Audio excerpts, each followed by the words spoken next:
creates a positive memory during a difficult time. Memories have magical powers. Long after the cake is gone, the memories linger. Memories of the kindness of a stranger, of the sweet smells of a special treat, of the smiles and laughs, of a normal childhood experience so often stolen from these children. These memories are why we say it is so much more than a cake. We are not a bakery. As a matter of fact, Icing Smiles doesn't even have an oven. We rely on a generous team of volunteers spread throughout the U.S. to fulfill our mission. Visit www.icingsmiles.org to refer a family for a cake, sign up to bake a difference, and support our cause. Now is the time to join PSC, the premier trade association for government contractors that provide professional services to the federal government. Join more than 400 member government contracting companies and 7,000 active members for exclusive meetings with government customers, business intelligence, networking opportunities, and more. Get exclusive rights into the topics that matter most to your business. Learn more at pscouncil.org. That's pscouncil.org. Federal News Network.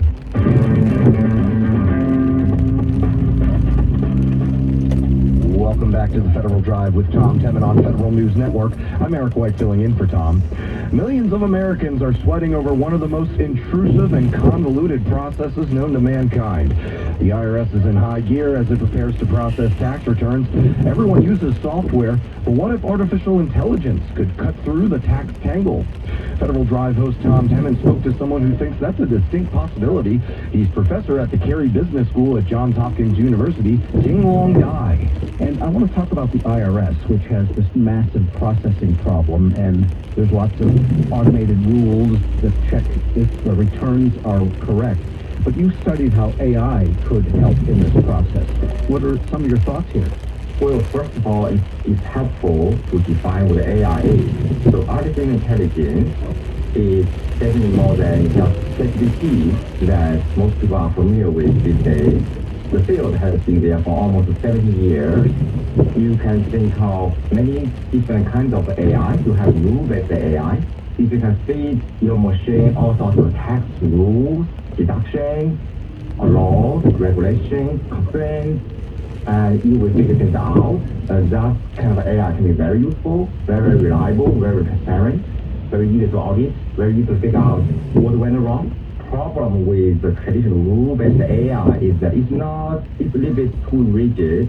It's hard to do things in a flexible way, especially when you have flexible formatting the data, such as images, pictures, and all data from many different sources.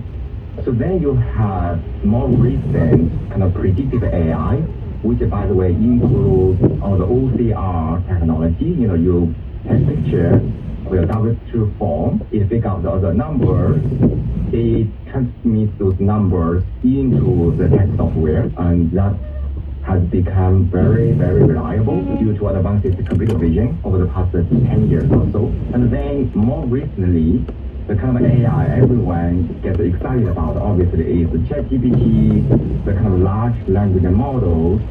They can accommodate more complex, more flexible kind of forms. If anything, I think large language models will definitely prove very helpful.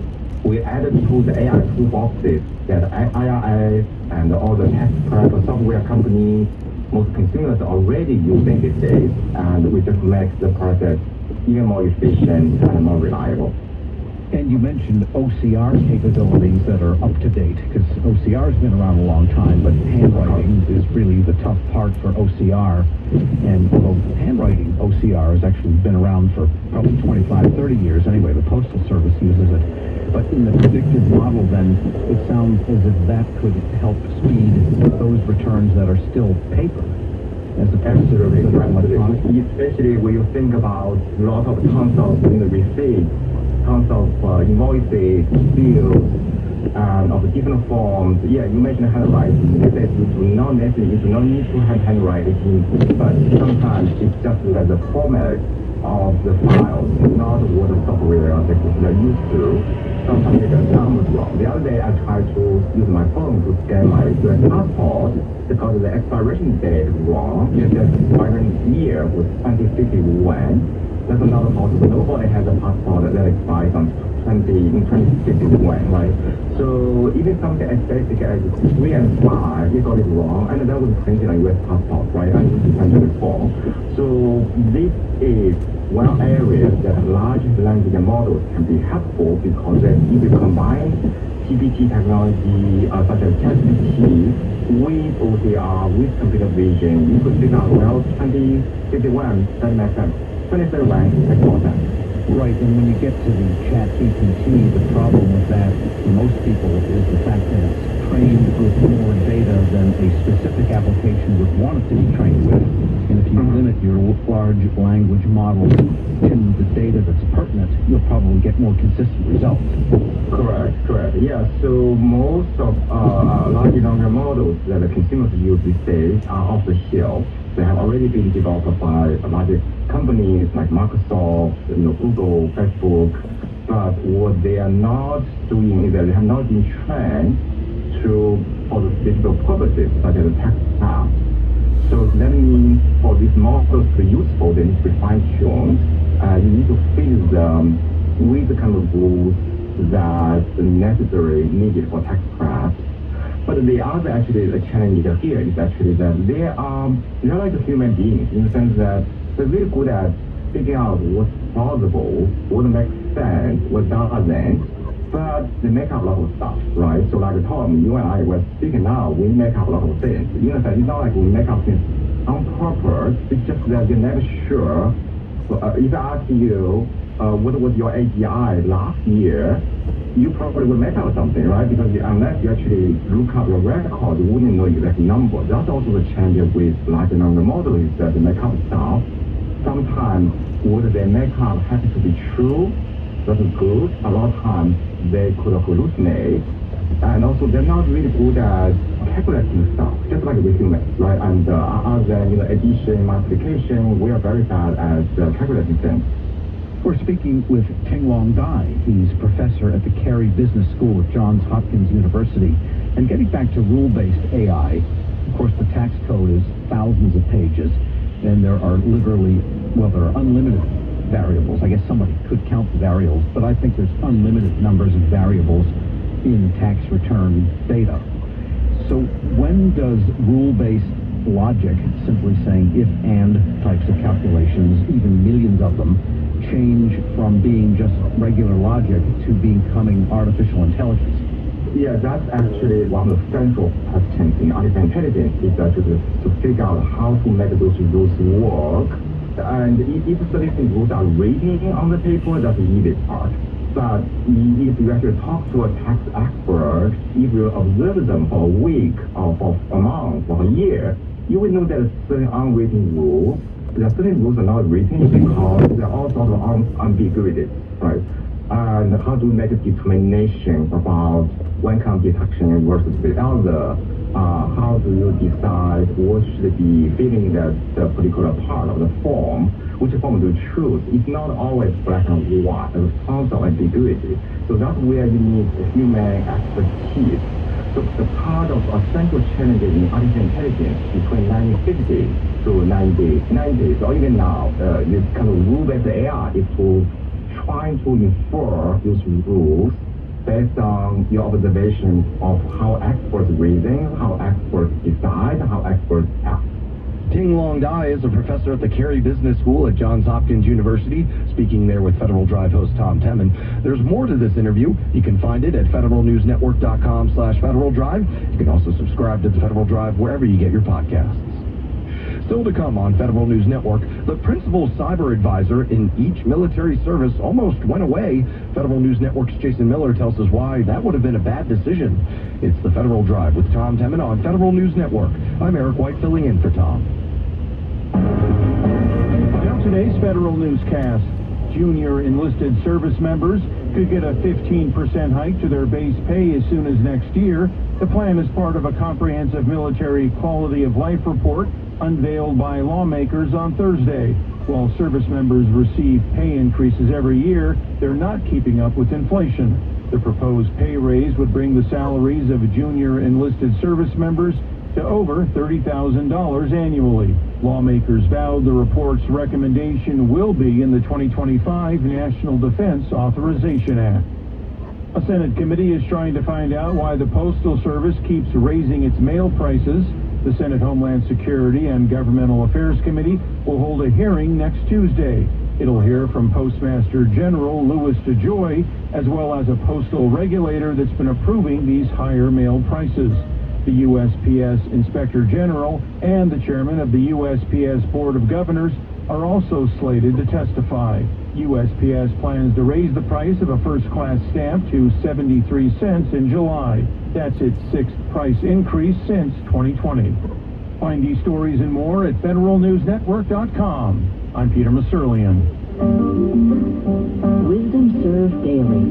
Experience the difference of the journalists at Federal News Network. For over 86 years, GEHA Government Employees Health Association has offered medical and dental benefits designed to meet the unique needs of federal employees and retirees, military retirees, and their families. With over 2 million members and growing, GEHA continues to serve those members and families who serve all of us every day. GEHA Government Employees Health Association, your friend in federal since 1937. We know federal because we only provide benefits for federal. Visit GEHA.com today. What if AI could help your agency deliver mission-critical outcomes with speed? With IBM Consulting, your agency can design, build, and scale trusted AI using Watson X and modernize the way you work to accelerate real impact.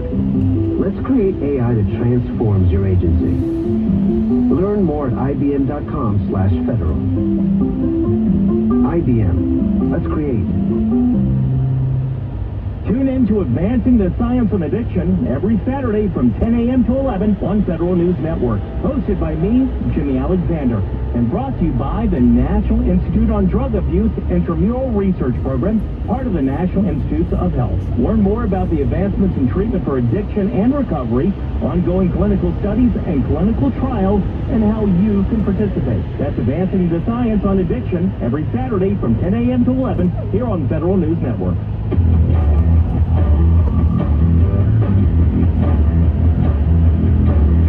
Back on the Federal Drive with Tom Temin on Federal News Network. I'm Eric White filling in for Tom. In 2022, the Defense Department drafted a legislative proposal to get rid of the Principal Cyber Advisor position across all military services. While this idea did not make it out of the Pentagon, 3+ years later, Chris Cleary, the former Principal Cyber Advisor for the Department of the Navy, says that was a good thing.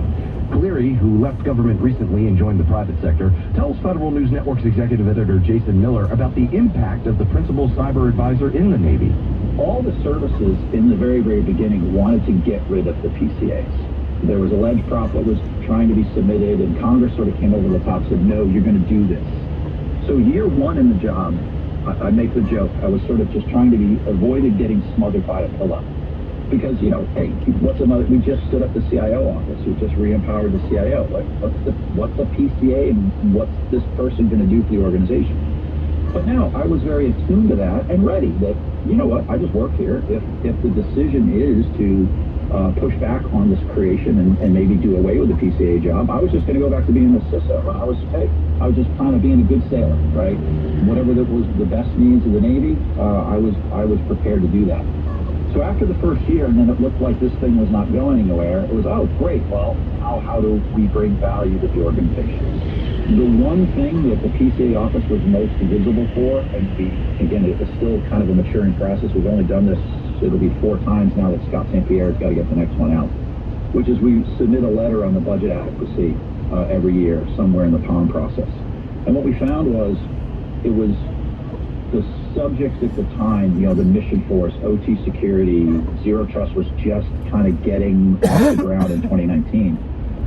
And, you know, you're looking at about a $2 billion budget. And it was things like, well, you know, it was hard to point to money being the reason why our readiness levels were low, okay, and cybersecurity was still, it was hard to sort of quantify everything you were doing in there. But there were some things that were very obviously being under-resourced. And you'll hear me say the OT stuff over and over and over again. Because it was glaring that the department really was not resourcing this area. So, hey, okay, now what is the PCA going to go do? So the first couple of years, I found that the PCA office really became the champion for advocating and supporting programs like Mosaics, which was a thing we were doing for OT Systems Ashore, and another program called Sabre, which was kind of its cousin, which was OT Stuff Afloat. And what you found is both of those programs were sort of being championed by, hardworking, honest Navy employees that just couldn't break squelch to get them properly resourced or funded or programmed for. So the PCA was able to champion these things within the E-ring of the Pentagon. And things like Mosaics is an example I am very proud of. We worked very closely with Assistant Secretary of the Navy Meredith Berger, who is EI&E, or Energy Installations and Environments, the ASN for that. She very quickly recognized the problem. Most of this fell kind of within her sphere of influence as the person responsible for resourcing all of the Navy's infrastructure. And she very quickly embraced this, adopted it, hired an individual within her organization to look at this specifically. So I take a lot of credit for that, to get her to expend her own resources to bring somebody into their organization to do that. And then we were able to do deep dives. The Undersecretary of the Navy 2 years ago, in addition with a lot of deep dives that he was looking at specific issues, cyber became one of them. So, and then the following year, 20 some odd deep dives became 4 or 5 or 6. Cyber remained one of them. So we were able to make enough of an argument that the Undersecretary of the Navy, Eric Raven, said this is important enough that we should be deep. Chris, you've made your point. I got it. You're right. I do think we're not resourcing this appropriately. Now help me understand where those shortfalls are. And the most obvious one was things like OT. We drove on that the deepest because things like enhanced budget control were starting to run their own course, right? Cybercom was getting a lot of access to a little bit more money. There were some issues around that. And then in the IT or enterprise IT side, Project Thunderdome and Flank Speed and Zero Trust being rolled out of the enterprise was also really going very, very well. I really tip my hat to NC Doc, Vice Admiral Clapperton, who's over there, and Captain Sharon Pender, and Captain Christina Hicks before her, that were the commanding officers of NC Doc, that were taking a lot of the responsibility of rolling these programs out. A tip of the hat. They did something very, very challenging, very, very rapidly. Again, all sort of under the umbrella of the CIO office within the Department of the Navy. So again, amazing accomplishments there. But then, as we're all taking the victory lap over here in the IT space, it was very, hey guys, what about the OT space? 90% of the Navy is underpinned by things that at the time were inadequately resourced and inadequately protected. And again, I would pat myself on the back and the office on the back again with the other PCAs, the other Army and the Air Force PCAs, working with things like the Commander of Naval Facilities Command that was championing these things, to be nothing more than the advocate for the work that they were doing. Again, the PCA didn't do any of the work to create these things. We just championed them appropriately and ensured they got the attention they deserved, and then ultimately the resourcing required so they could be successful. Interesting you talked about when the PCA was first developed, there was actually a pushback. There was a legislative proposal, and Congress actually, to give them credit here, Chris, did the right thing by saying, no, this is actually more important than you think it is. Were you surprised that, a lot of times when duty pushes back on something, Congress goes, well, they are the experts, let's listen to them, or there's always a champion who kind of puts a hold on something, or slow rolls implementation. Were you surprised that Congress is actually right on this one? Yeah, I don't know. Again, right. I'm not going to challenge the right word, right? Because I think there's still some people that might say whether it was the right decision or not. So again, when you go back to that time period, I was still very green as the way the Pentagon works, right? So ledge prop, the NDA comes out. Typically, the services get 30 to 40 ledge prop things to go back in and say, hey, we want to challenge, 30 or 40 things. The PCA implementation was one of them, but that ledge prop never, I think, made it out of the Pentagon. So, the services sort of put it together, and they said, hey, we're not sure that this PCA thing maybe conflicts with the CIO, and again, and it was a valid argument. I'm not even here to say that wasn't a sound argument. Again, I came from the CIO organization initially, so I got it. And it was wrong, but I wouldn't necessarily argue some of it, right? There were some legitimate reasons why the cyber world was getting a little convoluted. Now, but the reason the PCA was coming into existence in the first place was I think Congress would come and ask a question, and they would get 10 different answers from 10 different people. And I'm not saying we got there, but the idea was the PCA, hey, PCA, I have a question. And I would go back and get 10 different answers from 10 different people, and then try to consolidate that answer into something that made sense that we could agree upon and present that answer back to Congress. I'm not going to say we fully succeeded there because there are a lot of ways around the PCA and the PCA offices. But I think as the offices get more and more established, organizations like Fleet Cyber and for the Navy and Naval Information Forces, near the end they were seeing the benefit of, hey, you know what, I don't want to have to deal with the staffers on a regular basis. Let Cleary deal with the staffers. So here's our responses. Chris, you go deal with it, and we'll inject and as required. But hey, if this is the PCA's job to be the middleman in all this and deal with the back and forth, let the PCA do it. And that was coming along. They did see the three-headed dragon, and I don't mean that in a negative way. That is the N2, N6, Nav I4, and Fleet Cyber. The three stars that for the most part are the operational force of this. They were coming around near the end to say, all right, I see the value of the PCA. And the Marines, similar on the Marine side, Deputy Commandant of Information and Mar4 Cyber, they did begin to see some of the value of it and began to leverage the PCA office a little bit as my tenure was ending. Chris Cleary is the former principal cyber advisor for the Department of the Navy, speaking there with Federal News Network's executive editor, Jason Miller. You can find the rest of his interview at federalnewsnetwork.com. Search Ask the CIO. 55 past the hour. This is the Federal Drive with Tom Temin. For the latest updates, stay with federalnewsnetwork.com or follow us on Facebook and LinkedIn. Up next, the top national headlines from CBS News and the Federal Newscast. I'm Eric White, filling in for Tom Temin.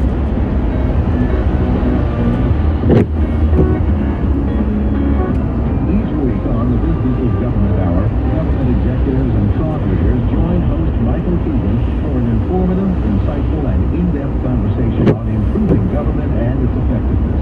These individuals are truly changing the way government does business. So join them each week on the Business of Government Hour. Find out how the business of government isn't business as usual. The Business of Government Hour, every Monday at 11 a.m. on Federal News Network.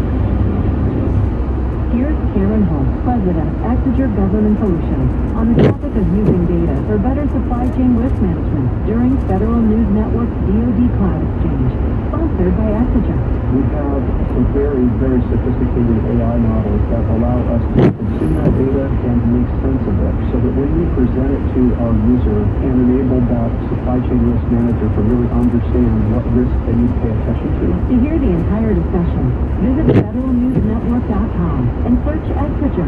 Harness the power of supply chain intelligence, orchestration, and risk management with Exeter. Exeter's AI-powered software is transforming procurement, defense contracting, and supply chain with access to real-time intelligence on any company, anytime, anywhere in the world. One customer achieved a 35% enterprise savings while improving supply chain resilience. Another slashed compliance costs by 70%. Don't settle for uncertainty. Choose Exeter, where intelligence meets innovation for a safer tomorrow. Visit exidvr.com.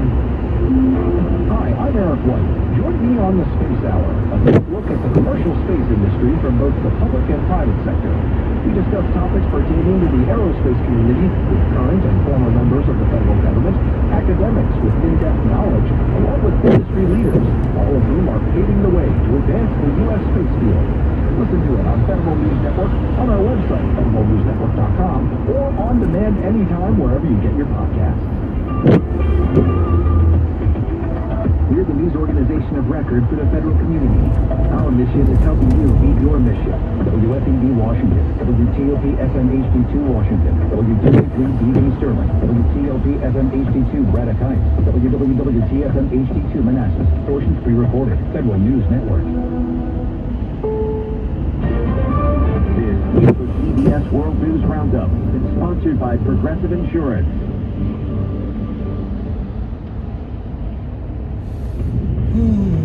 They killed several of its top generals. A retaliatory attack could be imminent. How's the White House responding? Press Secretary Karine Jean-Pierre. Obviously, we've seen the threats coming from Iran, and so we have made ourselves very clear where we stand in supporting Israel's security. That is ironclad. That does not change. I'm just not going to get into details about our operational procedures from here. Another round of student loan forgiveness is coming. CBS's Bo Erickson says more than $7 billion more will be canceled. In total, the Biden administration has canceled $153 billion of student loan debt for more than 4 million Americans. And senior administration officials defended the legal basis of these programs as a lawsuit was recently filed by several Republican attorneys general throughout the country. House Speaker Johnson heading to Florida today to meet with former President Trump. The two will make remarks on election security. CBS's Robert Costa. By standing with Trump, Johnson's allies tell me behind the scenes they believe he will solidify his own political standing. So much rain in such a short time caused a whole lot of problems. Widespread flooding caused by torrential rain led to high water rescues in the hills of eastern Kentucky and western Pennsylvania, as well as the mountains of West Virginia. Craig Deisher lives in drenched Oakdale, Pennsylvania, outside Pittsburgh. There was a family, an older lady that was in there, and it was about to reach into her first floor, but she was afraid to even come out. So it was flooding so bad, and the water was moving so fast. There was also extensive flooding in and around Tallahassee, Florida. Jim Crisula, CBS News. The former interpreter for Shohei Ohtani is expected in court today, charged with allegedly stealing millions of dollars of the baseball star's money to pay off gambling debts. CBS's Adam Yamaguchi is following the story in Los Angeles. Ife Mizuhara, according to the U.S. attorney, found himself in very, very deep. And so at some point, he began to funnel money from Shohei Ohtani's account to pay off the bookie. He faces years in prison. Lots of reaction pouring into the death of O.J. Simpson. Cato Kalin, his famed house guest, spoke out in a video he posted to social media. I wish to express my love and compassion to the Goldmans, to Fred and to Kim, to the family of the beautiful Nicole Brown Simpson. May we always cherish her memories. Cato was one of the witnesses in what's been called the trial of the century. Ahead of the open on Wall Street, Dow futures rise, S&P has slipped. This is CBS News. Sponsored by Progressive Insurance. Protect your home and auto. Save when you bundle. Get a quote at Progressive.com. That's Progressive.com. Sorry, but we actually have a wait list for our Monstera. Shaw's greenhouse is really bringing in the green. We can't keep fancy stuff. She needs a construction manager to build on her roots and grow. We could have a whole section for ferns. Here we'd have dahlias, and more dahlias. Indeed can help her hire great people fast. I need Indeed. Indeed you do. You can schedule and conduct virtual interviews all from your employer dashboard. Visit Indeed.com/credit and get $75 towards your first sponsored job. Terms and conditions apply. eBay Motors is here for the ride. Go ahead, feel your engine. Admire that perfectly installed exhaust. Your vehicle's moving along this freeway like it was made from fresh installs and a whole lot of love. With eBay Motors, you get over 122 million parts to keep it running. And with eBay Guaranteed Fit, they'll be the perfect fit every time. Plus, at these prices, well, we're burning rubber, not cash. Keep your ride or die alive at ebaymotors.com. Eligible items only. Exclusions apply. President Biden will talk about racial justice today. The keynote address will be delivered by President Biden to the National Action Network conference hosted by the Reverend Al Sharpton. The Biden campaign says the president will discuss its accomplishments and the policies enacted to address racial inequality. Kenesha Grant with Howard University. This is a smart plan by President Biden, making sure that he speaks to the constituent groups that he speaks to in the black community. Polls show a softening of black voter preferences for Biden. Jennifer Kuiper, CBS News. Well, after their first Netflix show, Harry and Meghan, was watched by more than 81 million households, they've got 2 new projects in the works. Meghan will star in what sounds like a Martha Stewart-y lifestyle show featuring cooking, gardening, and entertaining. The second show will focus on one of Harry's favorite sports, polo. It's currently filming at the U.S. Open Polo Championship in Wellington, Florida. Stacey Lynn, CBS News. Today's federal newscast. The Justice Department's effort to crack down on pandemic fraud has recovered more than $3 billion since 2021.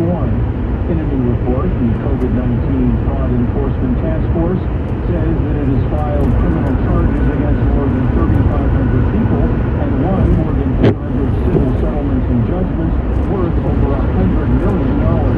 The task force has also won pandemic fraud criminal cases against more than 2,000 people. Over the last year, DOJ added more resources in each state by naming assistant attorneys general focused on pandemic fraud enforcement. Additionally, DOJ established 5 COVID-19 fraud enforcement strike forces across 6 federal districts to pursue the most impactful criminal fraud cases. Another federal cyber executive is heading out the door. Federal News Network's Jason Miller tells us who.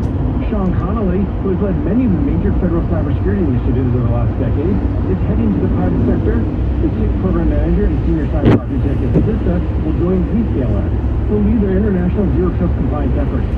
Connolly is leaving federal service after 11 years at CISA and 7+ years as a contractor working for the State Department and NOAA. Federal News Network has learned Connolly's last day will be April 19th. During his time at CISA, Connolly has been the face and brains behind the TIC and Zero Trust program. Jason Miller, Federal News Network. Find these stories at federalnewsnetwork.com. I'm Peter Masurlian. And now, the Federal Drive with Tom Cummings, sponsored by GEHA. Hello, and thanks for joining us on this Friday, April 12th, 2024. 7 minutes past the hour, I'm Eric White filling in for Tom Tennant. Our producer is Peter Masurlian. Our digital editors, Stacey Thornton, Michelle Sandiford, and Darris Lauderdale. Coming up this hour of the Federal Drive, a plan for artificial intelligence